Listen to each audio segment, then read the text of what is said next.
Ողջույն իմ սիրելի հետևորդներ, տեսեք ինչքան գեղեցիկ խմորեղեն եմ ձեզ բերել, բիսկվիթ եմ թխել,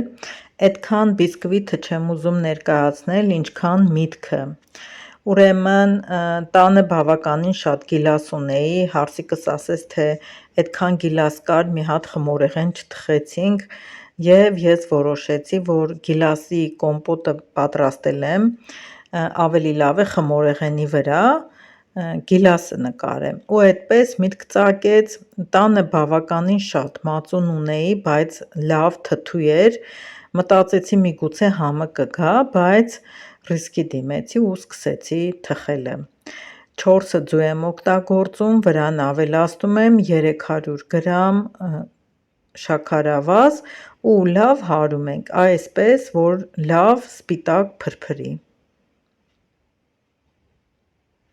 այս փրփրուն զանգվածին ավելացնելու ենք մածունը, 2 բաժակ մածուն եմ օգտագործելու և քանի որ մածունը լավ թթու է, ավելացնելու եմ ընդամենը 1 թեյ գդալի չափով սոդա, լավ խառնելու եմ փրփրի, հետո նոր ավելացնեմ հարված ձվին ու շաքարավազին,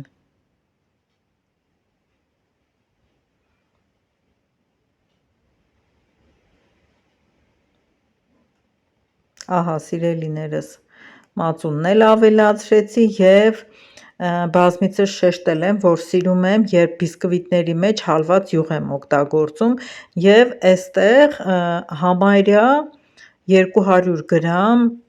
հալված յուղ է, հալված վիճակում 200 միլիլիտր,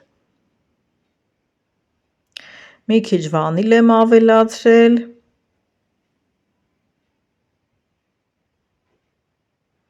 2 բաժակ ալյուրը հիմա եմ լցնում,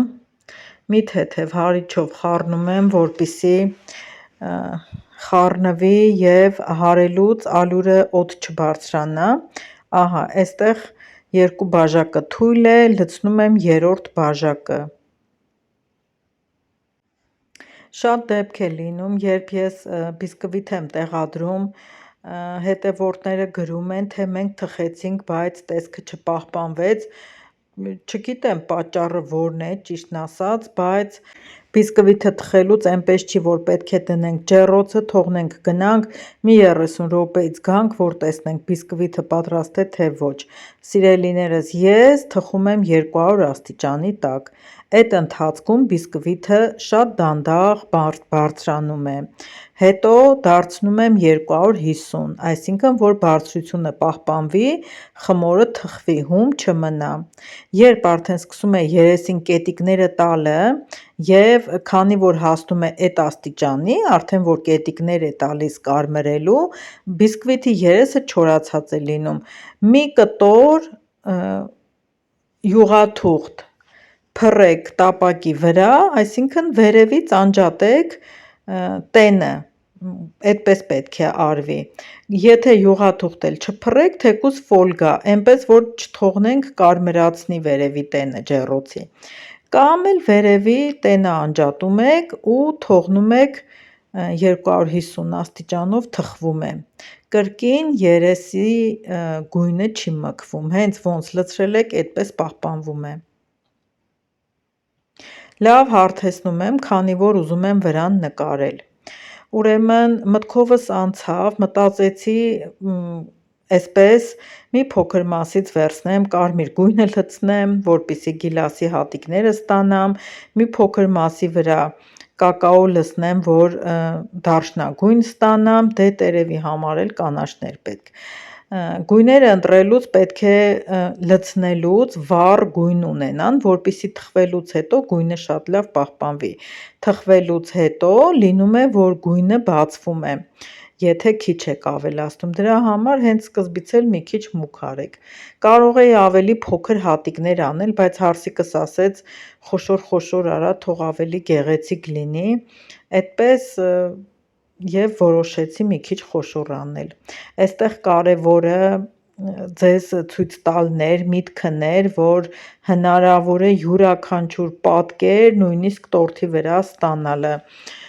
դժվարություն չկա, մի քիչ պետք է ֆանտազիա ունենալ, պատկերացում ավելի ճիշտ, որպեսզի նկարները գեղեցիկ ստացվեն, դե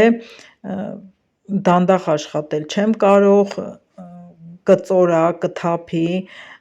եւ պատկերը կկորցնի, այստեղ արագ-արագ նկարում եմ, տերևի համար մտածեցի, եթե մեծ տերևներ անեմ, միգուցե գեղեցիկ չլինի, ասեցի փոքր կետիկներ անեմ, հետո հարսիկս ասեց, այ մարդ ինչ կետիկ է, սիրուն տերևներ արա, դե հիմա ինչքան որ ստացվեց, դե հավանեցին, շատ լավ էր ստացվել, վերջ, թխում եմ, ինչպես ասել եմ, 200 աստիճանի տակ,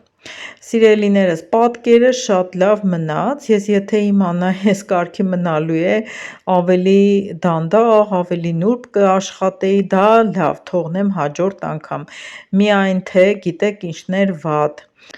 մածունի թթվության հաշվին ծակոտիները մի քիչ է ստացվել, բայց համը չէր փոխվել,